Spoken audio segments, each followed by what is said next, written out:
Hello, welcome to my first audiocast.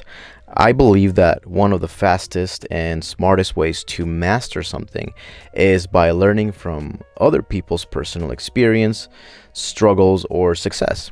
If you find yourself engaged in a mundane activity like driving, doing laundry, or cooking, then I would highly advise you to tune in because I answer questions from people just like you who are in the middle of or struggling to achieve their ideal body image and health.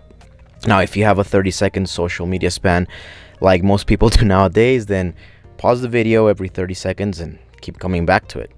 That was actually one of my, I guess, my only concern when starting this audiocast is that most people want to have an answer within 10 seconds or 15 seconds. And these videos, because they are detailed and I go through personal experiences, they're going to be, 15, 20 minutes long. But I also imagine that if you truly are interested and you truly want to master this area of your life, you will pay attention to the video or for however long you need to. But nevertheless, if you also have a question or struggle with something you're currently going through, my email is in the description below. So feel free to email me your question because I may answer it on the next episode. And not only will I be helping you directly, but we could also be helping many people thanks to you. So the first question that I have is, how can I increase my metabolism? And this question can have different directions to it, and it can have different origins, because when I hear that question, somebody that is asking how can I increase my metabolism, they probably find themselves in one of the two following situations. The first one is that they have tried to lose weight for the last couple of months, but they can't because they're already eating very little. You've heard of people who eat 1,000 or 1,200 calories. They're eating very little amounts of food, but they still cannot lose weight. So by increasing their metabolism, they will rev up, or they are going to speed up or get the gear started for that weight loss or that fat loss. The other situation that I think of is somebody who just wants to enjoy more food, and they just want to enjoy life by eating more food without having to gain weight. So again, mostly when somebody asks this question is because they're already eating a very low amount and they understand that they have a suppressed metabolism and thus they can't lose any more weight. Or, like I said, you simply understand that by having a faster metabolism, you can essentially eat more and enjoy food without gaining weight. So I wanted to look for a definition of metabolism, and I found a really good one on the Cleveland Clinic website. I'll go ahead and leave the link in the description below. But their definition is as follows. Metabolism refers to the chemical processes that take place as your body converts foods and drinks into energy. It's a complex process that combines calories and oxygen to create and release energy. This energy fuels body functions. So in layman's terms, your metabolism is essentially how much food your body needs on a daily basis. And based on that number, if you eat that exact amount, you stay at that weight. If you eat less than that amount, then you're going to lose weight. And if you eat more, then of course you are going to gain weight. And of course there's extremes to both, where you can severely undereat and you have health complications, or you can obviously overeat, and instead of gaining muscle or gaining a little bit of extra good weight, you're going to become obese. So either way, to increase your metabolism so that you can eat more food or burn or have your body require more energy, there's 3 ways that I would recommend. So to help this person, there's 3 things that I would recommend to you. So we're gonna start with the first one, and this one is probably my favorite one. And the first way that you can increase your metabolism and increase your body's need and requirement for food so that you can either lose weight faster or that you can eat more without gaining weight is by lifting weights and increasing your muscle mass. And with this one way to increase your metabolism, it doesn't matter. It's a universally applicable technique. It doesn't matter if you're 12 years old or if you're 60 years old, if you're male, female. By lifting weights and by increasing your muscle mass, you are going to drastically increase your metabolic needs. Your muscles are actually the one component in your body that dictate your metabolism at a really at an exponential rate. So muscle is the one thing that primarily controls your metabolism. So the concern with many people is when I tell them this, or when they find out that one of the ways to increase your metabolism is to lift weights, is that not everybody wants to be muscular. Not everybody wants to put on 10 pounds of muscle or 15 pounds of muscle, or many people just simply don't care about lifting weights. And that's okay. However, we are talking about three of the most optimal ways to do it. And lifting weights and building muscle is one of them. Now, if you have this concern that I was just talking about earlier, that you don't want to get too muscular, keep in mind that simply adding 5 pounds of muscle is not as significant as you think it is. And it really mostly comes down to lifting weights and trying to lift heavy, because by exerting that energy, by bringing in that repair requirement within your body is going to A, burn more calories, and B, need more calories, more food. So if you're somebody that is concerned with getting muscular or getting too muscular, the first thing that I would say to you is, for one, you would have to eat at a surplus to gain muscle. So this is where, again, we go back to metabolism. You would have to eat more than your body needs to gain muscle or to get extremely muscular, which at that point is it's going to be a little bit hard, right? To give you an example, I eat about 3,500 calories a day. Think about how much food that is for an individual. And I have to eat more than that for me to try to put on muscle. And I have been trying to put on muscle for the last 6 months to a year, because my metabolism, again, I've increased my metabolism, is really fast, that I have to eat more food. And it's all because of it's because of how much muscle I've been able to gain.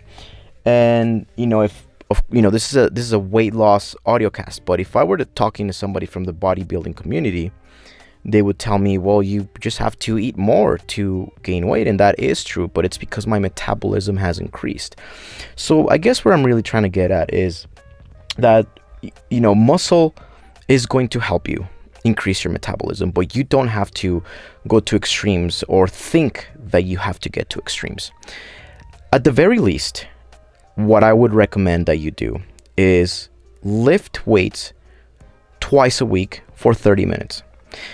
Just dedicate 30 minutes twice a week to lift weights, but make them count, make them deliberate. Focus on making sure that you are lifting a little bit heavier each week. Write down the exercises that you're doing so that you are lifting heavier, because in order to besides nutrition, in order to grow your muscles, you have to add more stress so that the muscle has a reason to grow, which, it follows the concept of, then you're gaining muscle, then your metabolism is increasing. So try to go to the gym at least twice a week for 30 minutes. If you can do it more, then do it more. That is one of the fastest ways that you are going to increase your metabolism. Is it going to happen overnight? No. Is it going to happen in a week? No. But in 3 months, 6 months from now, you're going to see the difference in how your body reacts to food. And more importantly, you are going to lose weight or fat a lot faster. At the minimum, 30 minutes, twice a week, where you're lifting heavy weights. Now, I don't want to move on to the next one real quick before addressing exercise, because exercise per se is not necessarily in the following two, but I want to address it since we're here. Exercise is also important because the more activity that you do, the more calories your body burns. And this is where we can get into BMR, basal metabolic rate, resting metabolic rate. But again, to keep things simple, by deliberately doing more activity and more exercise, of course, your body is going to need more calories. But I wanted to address things that could make the difference more in the long term, as opposed to something that will make the difference for the one day or for the one moment. But again, obviously, anybody, myself, is going to advocate exercise. I'm just saying that part of your exercise should be lifting weights. Number 2, the second way that you can increase your metabolism for faster weight loss, or to break plateaus, or to eat more food, is to drastically change your eating routine. Drastically change it, and here's what I mean. If you're a person who is eating, let's say, 3 meals a day, and let's assume that you are counting your calories, that you know everything is accounted for. It's just that you know that your metabolism, you've hit a plateau because you're eating very little. Then what you need to do is, again, if you're eating it 3 times a day, then eat 6 times a day, but just break it into smaller meals. Or you can try and just do 1 meal a day. Or you can combine these methods and do, let's say, for the weekend, you only eat 1 meal a day. And then Monday through Friday, you're eating 7 little meals a day. What's really important here is that you keep the amount of food the same on a daily basis. When I say eat 6 times a day, I'm not saying that you're going to eat 6 times the amount of food that you're eating. I mean that you're going to eat the same amount, but you're going to break it into 6. This behavior is going to shock your body. And I don't know if you've ever heard of the shocking factor, where you shock your body and results come. This is one way to do it. More importantly, our metabolisms are, I don't know if you've ever heard the analogy of the log, who, you put more wood in it and then you put more fire. And so there's this analogy out there of like, your metabolism is like a log that is trying to sustain a fire. And so if you're adding gas, if you're adding more wood, more fire every 5 minutes, then the flame just keeps getting bigger and bigger. And this is a similar concept to metabolism. Sometimes we need to amp up that fire by throwing more stuff consistently, not quantity-wise. Because again, if you're trying to get a fire going and you add a bunch of wood, you're likely going to kill it. Same here. If you add a bunch of food, it's not going to help if you're doing it 6 times a day. But if you're breaking it up into intervals, it's going to get that fire going. So vice versa. If you're eating 6 times a day, maybe your body has gotten used to that. And so what you might need for a week or 2 is just eat 2 meals a day and then practice a form of intermittent fasting. So one way to increase your metabolism is through the shock factor. And that is by drastically changing the amount of meals or your eating routine throughout the day. The third method to increase your metabolism this is where many people may not accept or may not want to try this particular method, because it involves you putting your goal on pause. At least taking a 3-month break so that you can reverse diet. Now, if you hear this and you are thinking, I don't want to take a 3-month break, I want to keep going, I would try to argue with you. Not argue. I would try to, respectfully debate and say, you have to think about the long term more than you're thinking about the short term. Because the short term mentality says, I want the results now. The long-term mentality says, I'm going to get the results regardless, but I want to be able to keep those results permanently. So, when you pause this goal, you are going to focus on reverse dieting. And if you don't know what reverse dieting is, I'm going to give you a brief explanation. If not, you can look it up. Somebody that I would highly recommend that knows reverse dieting very well is Dr. Lane Norton. So I would look him up on YouTube, or I would just look up what reverse dieting is. But in a nutshell, reverse dieting is when, again, you're putting your weight loss goals on pause, and you are deliberately adding very small increments of food to your daily routine every single day.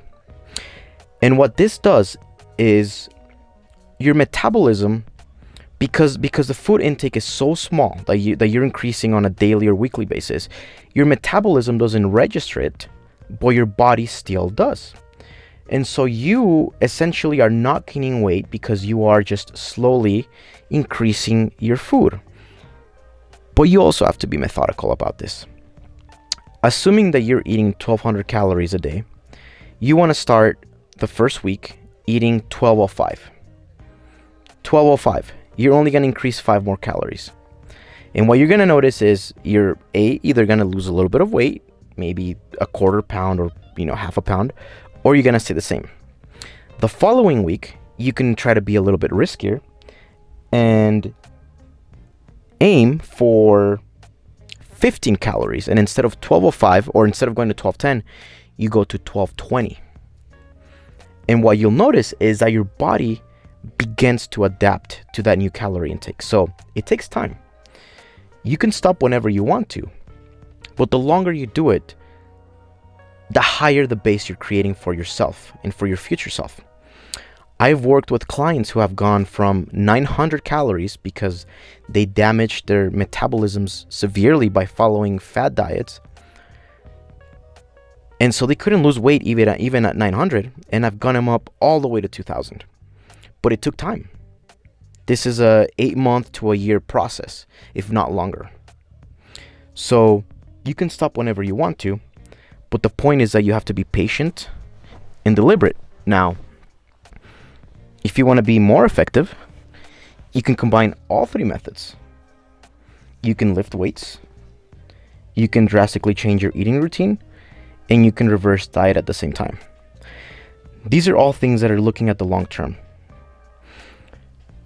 One of the analogies that I like to give somebody with reverse dieting is, if I have any The Office fans listening to this, there's an episode where Jim is trying to prank Dwight by putting more, I think he's trying to put more coins in his handset or in his phone or something.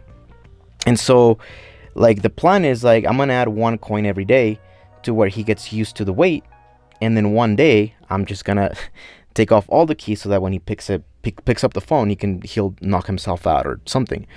But the idea here is it's similar to reverse dieting. Dwight was gonna get used to the weight of the nickels or the coins in his phone because because Jim was adding 1 per day. If he were to add 40 or 50 nickels, he would have noticed. Same thing here. If you try to eat more drastically, that's not reverse dieting. That's just a caloric surplus. So again, the point of reverse dieting is to do it so slow and methodically that your body and metabolism don't actually recognize it, but your quantity of food keeps increasing while you stay at the same weight. Okay, so hopefully that was helpful, and that helps you if you're trying to increase your metabolism, or you're stuck and you can't lose weight anymore because you know that you're eating very little, your body's adapted, or you just want to learn how to eat more food. It all comes down to the same principle of how can we get your body to require more food and more energy, and that's what we did with these 3 methods. So that was a great question. My second and final question for today is directly from a client that I work one-on-one, and I thought I would address this question in the audiocast. So big shout out to Darcy. The question that she asked is fruit bad for weight loss? And when people assume that fruits are bad for weight loss, it's usually because of sugar. We all know that fruit contains sugar. And because of the low carb or keto revolution that we've gone through in the last 10, 15 years, sugar and things that contain sugar get a bad reputation. So sugar is not bad. It's not. Now, a lot of people, or a lot of you are probably wondering, what do you mean it's not? I've heard that it's bad for you. It's the reason why people gain weight. It's the reason why people are obese. It's the reason why people have diabetes, etc. I mean, we could go on and on and on as to why sugar is bad. But sugar is not bad. It's the quantity that is bad. There's a phrase that I like to use when I have this conversation with somebody, and that is, dosage makes the poison. Dosage makes the poison. If I eat 1 tablespoon of sugar a day, or if you eat 1 tablespoon of sugar a day, is that bad for you? Of course not. Now, if you eat 30 tablespoons of sugar with candy bars, with processed foods, etc., etc., is that bad for you? Absolutely. And we can make this argument with any other food. Are 1 or 2 avocados bad for you? No. Are 60 avocados bad for you at once? Probably. I'm sure there's going to be some type of toxicity that is not going to sit in well with your body. So, now fruit has sugar, but it's not the same sugar. The sugar that is contained in fruit is known as fructose, which is a natural sugar. The sugar that people think of is known as sucrose, which is more of a man-made sugar. And so the logic usually goes like this. Well, if sugar is bad for you and fruits have sugar, then fruits must be bad for you. It's that whole, if A equals B and B equals C, then A equals C. But that's not necessarily the case, because there are many benefits to eating fruit. Fruits are high in vitamins and minerals. They are high in fiber, which are actually good, or they're actually very optimal to help you stay full and satiated throughout the day. And they're sweet. They're desserts. They are what I consider nature's gift to us. The ultimate dessert. That's what fruits are. Now, what people don't really think about is, because again, we go back to this argument of if A equals B and B equals C, then A equals C too. But when it comes to like the sugar that people should be mindful of, because again, everything with moderation, that's also a key for lifelong weight loss and to enjoy your life. Moderation is fine. But when it comes to regular sugar and the sugar that is bad for you, people don't realize that. Okay, you're having a Coke that has sugar, but you're also having that Coke with a burger and fries. Then you might be eating a candy bar that has sugar in it, but it also has fats in it. And so the calories are doubled or tripled than what the tablespoon of sugar should be. So sugar alone, or natural sugars, they're not bad for you. It's the quantity and the other stuff that comes with it. You can eat 5 apples right now. You can eat 5 apples right now. You know what? You can eat 7 apples right now. And I guarantee you, you're not going to gain weight. You're not going to gain weight. And I guarantee you that it's going to be very difficult for you to finish 5 or 7 apples, because you're going to be very full. But you can eat 3 caramel and chocolate glazed apples with roasted nuts. You'll likely gain a pound. So, are fruits bad for you? Absolutely not. Are they bad for weight loss? No. They are, if anything, one of your greatest allies for losing weight. When you're craving something sweet, have a fruit salad. Have some oranges, add some berries, some apples, some cantaloupe, some kiwis. Change it up as much as you can. Have a fruit salad. Now, if you're doing keto or low carb or different, then that's a different story, but not really. Because at the end of the day, it really comes down to calories to lose weight. Now, you may be getting off ketosis, and you might be, kind of moving yourself away from those benefits that come with being in a ketotic state, which I'm a big advocate for keto, but it's still not going to affect you in the long term. Fruits are not bad for weight loss. The sugar that is found in fruits is good for you. Fructose, everything that's found in an apple, the fiber, the vitamins, good for you. They are good for you. So, don't be afraid of fruits. Fruits are good for you.